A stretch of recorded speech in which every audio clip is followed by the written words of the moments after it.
우리가 많이 사용하는 단어 중에 칭찬이라는 단어가 있죠. 이 칭찬이 가지고 있는 사전적인 의미는 좋은 점이나 착하고 훌륭한 일을 높이 평가하다, 이런 뜻입니다. 그래서 이 칭찬의 사전적인 의미에 비추어 보면은 칭찬은 기본적으로 주관적인 성격이 강합니다. 누군가가 판단해서 높이 평가하는 것이기 때문에, 이 평가라는 것 자체가 판단이라는 의미가 들어가 있기 때문인 거죠. 누군가 칭찬의 주체가 판단을 해서 피칭찬자를 칭찬하는 것이기 때문에 주관적인 성격이 강할 수밖에 없습니다. 때때로 우리는 스스로 칭찬한다는 말을 하기도 하죠. 그런데 원론적으로 칭찬은 내가 아닌 다른 누군가에게 받는 것이고, 그것은 칭찬을 하는 사람의 기준과 가치에 따라서 결정이 되는 것입니다. 근데 오늘 본문은 이렇게 시작을 합니다. 12절 말씀에 보면은 우리는 자기를 칭찬하는 어떤 자와 더불어 감히 짝하며 비교할 수 없노라, 이렇게 말씀하고 있습니다. 앞에 말씀에서부터 이어져 오는 것들을 고려를 하면은 여기서 칭찬하는 어떤 자는 바울의 사도직에 대해서 문제를 삼는 사람들, 바울의 사도직에 관해서 시비를 거는 사람들, 그런 사람들을 뜻하는 것이죠. 여기서 자기를 칭찬한다라는 것은 그 내용이 성경에 어떤 것인지 구체적으로 나와 있지는 않지만, 이 본문의 맥락을 보면은 나 스스로를 칭찬하는 것이라기보다는 이 바울을 대적하는 사람들, 바울의 사도권에 대해서 시비를 거는 사람들이 자기들끼리 서로 교회의 사도직을 임명하고 나누는 것을 의미하는 것입니다. 그들은 자기들 스스로 직분을 나눠 가지면서 자기들이 가지고 있는 직분이 정당하다고 주장을 했었던 것 같습니다. 교회 내에서 서로 이렇게 직분을 너는 뭐 이렇게 나눠 가지면서 그것이 정당하다라고 주장을 했다라는 거죠. 그러나 바울은 그런 자들을 가리켜서 지혜가 없도다라고 말씀을 하고 있는 것입니다. 왜냐하면은 그들이 지혜가 없다라고 바울이 표현한 이유는 그들이 항상 남들과 비교를 하면서 자기들의 행동을 표준으로 삼아서 스스로 만족을 얻는 행위를 했기 때문이에요. 그러니까 스스로 기준을 삼고 자기들의 기준에 따라서 스스로 만족하고 서로 칭찬하고 서로 높이고 이렇게 했다라는 거죠. 그리고 바울은 이것을 지혜가 없다라고 말씀하고 있어요. 왜 그러냐면은 이들이 왜 이런 행위들이 지혜가 없다라고 바울이 말씀하고 있냐면, 그들이 속해 있는 공동체가, 그들이 그렇게 서로를 칭찬하고 서로를 높이는 공동체가 이 세상의 공동체가 아니라 교회 공동체이기 때문입니다. 교회의 모든 기준과 가치는 하나님이어야만 합니다. 그리고 모든 직분을 주는 주체도 하나님이어야만 합니다. 그런데 그들은 그 자리를 하나님이 아니라 자기들이 차지하고 있었던 것 같아요. 그 기준도 자기들의 뜻대로, 그래서 직분을 주고받는 것도 자기들의 의지대로 그렇게 했다라는 것입니다. 그래서 바울은 이어지는 말씀에서 이렇게 말씀하고 있는 거예요. 13절 말씀을 우리말 성경으로 이렇게 번역합니다. 그러나 우리는 정도 이상으로 자랑하지 않고 오직 하나님께서 정해주신 분량의 범위 안에서 자랑하려고 합니다. 오직 하나님께서 정해주신 분량의 범위 안에서 자랑하려고 합니다. 이렇게 말씀하고 있습니다. 바울은 스스로 자랑하기보다 하나님이 정해주신 분량 안에서 자랑하겠다고 선언을 하고 있는 거예요. 바울을 대적하고 있는 자들, 바울을 대적하는 자들의 자랑의 범위는 자기들이 정하는 거였거든요. 스스로 그 기준을 정하고 그 가치관을 정하고 그 기준에 합당한 사람들을 옳다 이렇게 칭찬했단 말이죠. 사람들이.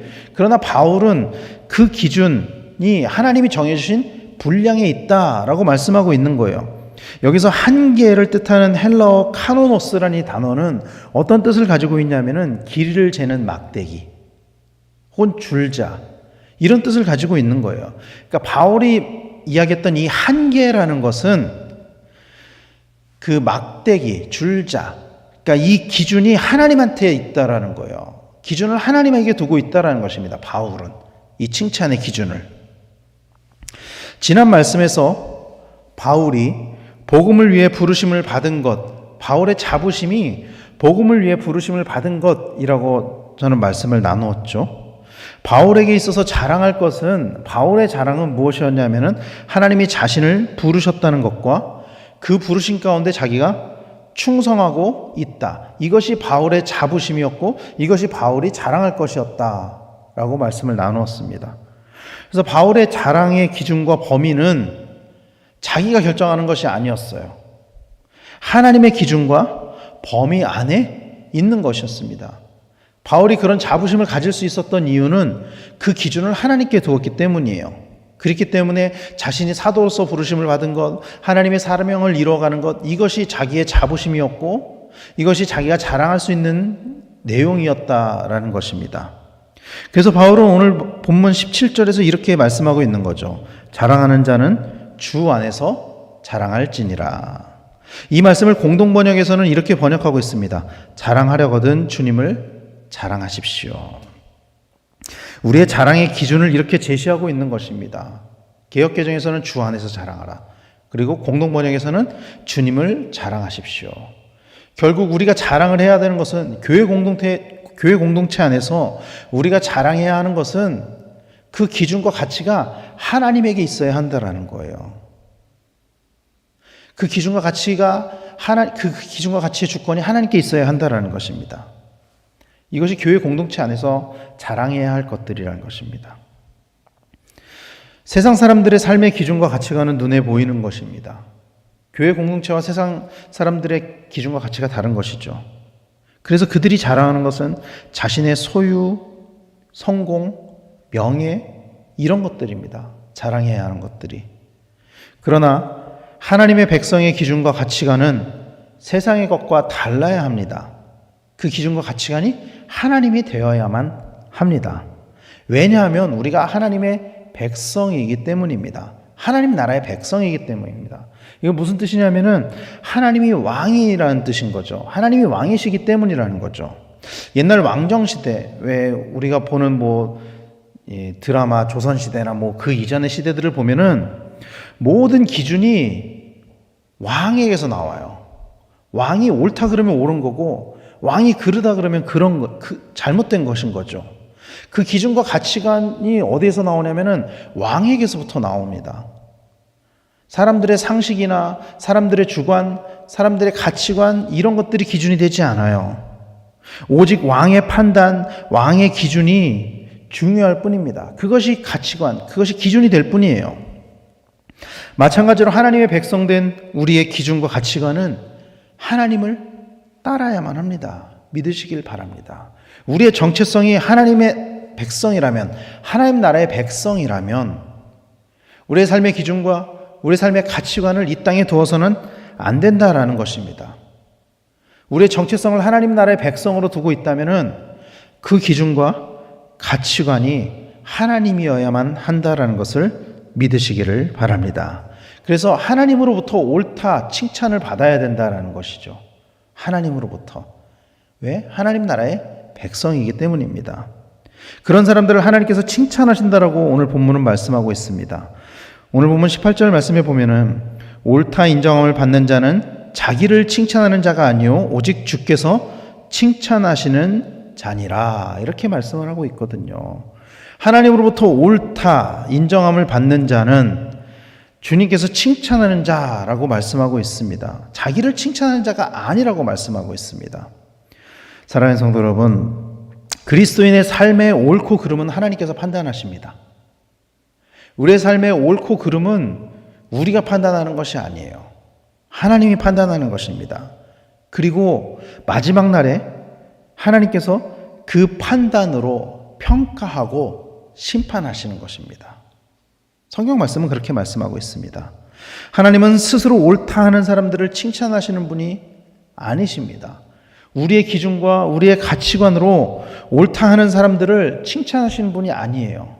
이 땅에서 더 많은 것들을 가지고 더 높은 지위에 있는 사람들을 칭찬하는 분이 아니라는 것입니다.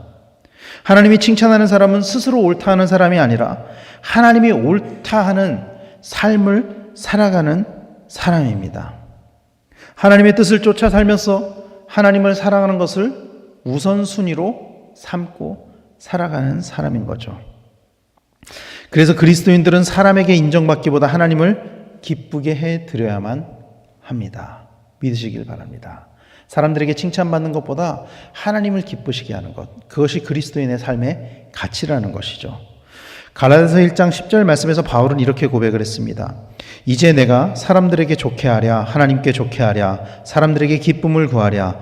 내가 지금까지 사람들의 기쁨을 구하였다면 그리스도의 종이 아니니라.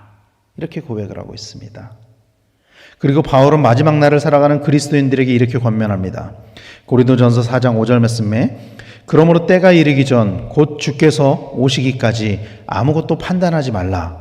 그가 어둠에 감추인 것들을 드러내고 마음의 뜻을 나타내시리니 그때에 각 사람에게 하나님으로부터 칭찬이 있으리라. 우리 스스로 판단할 것이 아니라 마지막 날에 하나님께서 판단하시고 그때 각 사람에게 하나님으로부터 칭찬이 있을 것이다 라고 말씀하고 있는 것입니다. 사랑하는 성도 여러분, 결국 우리는 우리의 삶의 모습으로 하나님께 심판을 받게 될 것입니다. 그때 하나님은 우리의 기준으로 심판하시는 것이 아니라 하나님의 기준으로 우리를 판단하시고 우리 마음의 뜻에 따라 그 마음의 뜻이 하나님의 뜻에 합당하다면 우리를 칭찬하실 것입니다. 우리의 마음이 하나님을 향하고 하나님의 뜻에 순종하며 살아갈 때 우리는 칭찬받게 될 것입니다. 그러나 반대로 우리의 기준, 우리의 가치관이 우리의 뜻대로 살아가게 된다면 우리는 죄악 가운데 심판을 받을 것입니다. 사사기에는 이런 말씀이 있습니다. 사사기 맨 마지막 구절인데 이런 말씀이 있어요. 사사기 21장 25절 말씀에 그때 이스라엘의 왕이 없으므로 사람이 각기 자기의 소견에 옳은 대로 행하였더라. 백성에게 왕이 없을 때 백성들은 자기의 뜻대로 행했습니다. 그리고 자기의 뜻대로 행한 결과는 죄를 향해서 나아가는 것이죠. 그러나 하나님이 우리의 왕으로 임재하신다면 우리는 하나님이 보시기에 옳은 삶, 하나님이 보시기에 칭찬받는 삶을 살게 될 것입니다. 하나님이 왕이라면, 우리의 왕이라면. 왜냐하면 그 기준과 가치관의 주권이 하나님께 있게 되기 때문이죠. 왕에게 있기 때문이죠. 사랑하는 성도 여러분, 그러므로 우리의 모든 기준과 가치관의 주권을 하나님께 드리는 성도님들이 되시기를 간절히 축원합니다.